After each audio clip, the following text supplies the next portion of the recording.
है मध्य प्रदेश को भी विकसित बनाना है, उसमें तेजी से आगे कदम बढ़ रहा है। सर, आपका एक साल बड़ा ही बेमिसाल गुजरा है। आप पहली बार विधायक बने, फिर मंत्री बने, तो इस मंत्री बनने के एक साल में आपका अनुभव कैसा रहा? देखिए, निश्चित रूप से भारतीय जनता पार्टी के संगठन के कार्यकर्ता होने के नाते मेरे को दीर्घ अनुभव संगठन के कार्यकर्ता के रूप में मैं रहा है। जो कार्यकर्ता के भाव से संगठन का काम किया है, वही भाव लेकर जब हम जनप्रतिनिधि बने हैं, सरकार के घटक बने हैं, तो उसी भाव से जब हम काम कर रहे हैं, एक साल में मैं अनुभव करता हूँ कि भारतीय जनता पार्टी जिस ध्येय को लेकर चल रही है, शुचिता की राजनीति को स्थापित करने की दिशा में चल रही है, निश्चित रूप से उस दिशा में मुझे भी काम करने का, मुझे भी अपना छोटा मोटा योगदान देने का जो अवसर मिला है।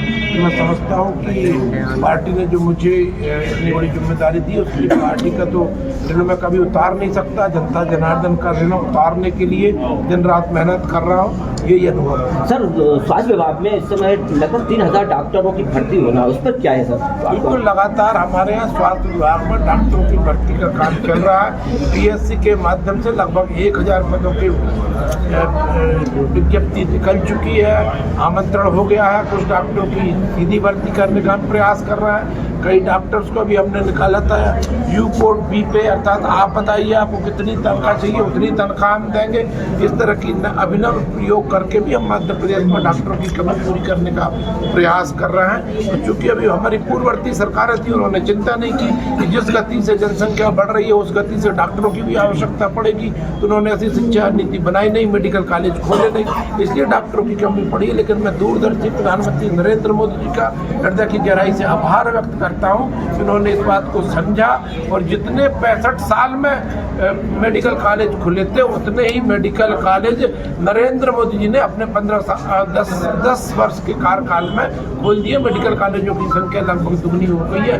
जब ये चिकित्सालय महाविद्यालयों की संख्या बढ़ी है, तो निश्चित रूप से डॉक्टरों की संख्या भी बढ़ेगी, डॉक्टरों की संख्या बढ़ेगी तो उनकी उपलब्धता भी। सर, जो मध्य प्रदेश में बेरोजगारों की संख्या बहुत बढ़ रही है, इसलिए मोदी सरकार क्या कर रही है? बिल्कुल, निश्चित रूप से मध्य प्रदेश के युवाओं के रोजगार के लिए हमारे प्रधानमंत्री जी भी, हमारे मुख्यमंत्री जी भी निरंतर प्रयास कर रहे हैं। यदि स्वरोजगार, माननीय प्रधानमंत्री जी ने स्वनिधि के नाम से जो एक योजना प्रारंभ की है, रेहड़ी पटरी हाट ठेले पर काम करने वाले व्यवसायियों को 10,000 रुपये से लेकर 50,000 रुपये तक ऋण देने का काम किया है। तो जो बच्चे यदि कोई बड़ा उद्योग लगाने चाहते हैं, उनको 10 लाख से लेके 10 करोड़ तक के ऋण सरकारी गारंटी के आधार पर मिल रहे हैं। और बड़े उद्योगपति चाहते हैं तो उनके लिए उतना भी यहाँ पर सुविधाएं दी जा रही हैं। मध्य प्रदेश के अंदर 6 रीजनल इंडस्ट्री कॉन्क्लेव संपन्न हो गए हैं। माननीय मुख्यमंत्री जी विदेश यात्रा करके भी आए, यूके गए, जर्मनी गए और वहाँ से भी 78,000 करोड़ के प्रस्ताव पास हुए। जब से डॉक्टर मोहन यादव जी मुख्यमंत्री बने हैं, लगभग 4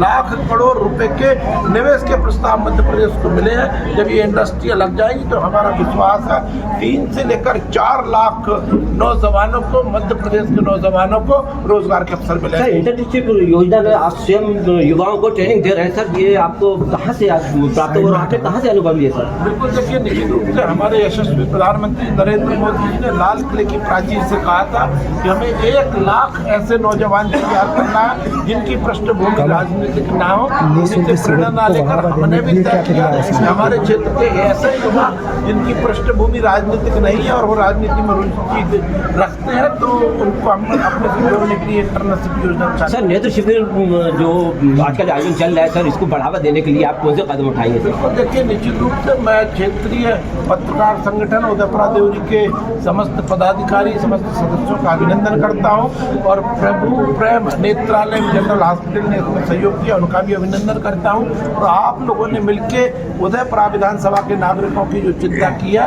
उसके लिए दोनों ही संस्थानों का मैं हृदय की गहराई से आभार व्यक्त करता हूँ।